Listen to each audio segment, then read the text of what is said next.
may we know the updates you have brought to him? No, thank you very much. I think it was quite an important opportunity to update the President on the progress in NNPC, particularly in terms of our production performance, in terms of all the progress we are making in terms of attracting investment. As you recall, Mr. President gave us a very clear mandate, which is to grow production to at least 2 million barrels per day by 2027 and up to 3 million barrels per day by 2030, as well as grow gas production as well.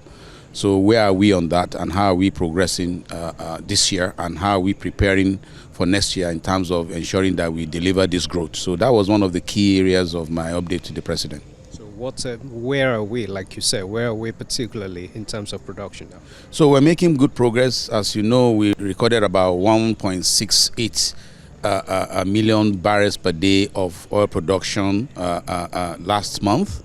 Which was very good. That was the first in about 5 years in terms of milestones. We also recorded the highest gas production at about above 7 BCF per day again, which is also the highest in recent times.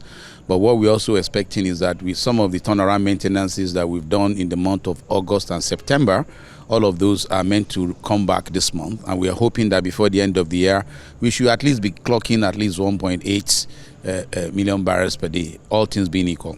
Right. Nigerians recently saw how the activities of Pengassan affected oil production and the distribution as well. How have you been able to address these, and have you been able to ramp up production?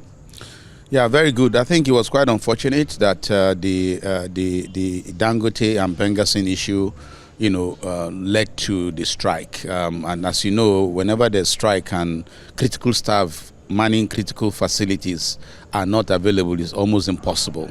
In this particular case, we actually lost significant production of almost over 200,000 barrels per day of production that was deferred. We also have gas production that was deferred, and power generation also was impacted. About 1.2 megawatts of power was affected by that strike.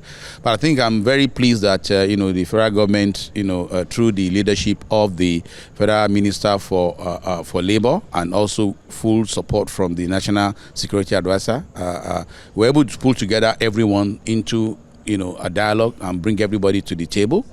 And now there's been a communique that has been agreed on the way forward.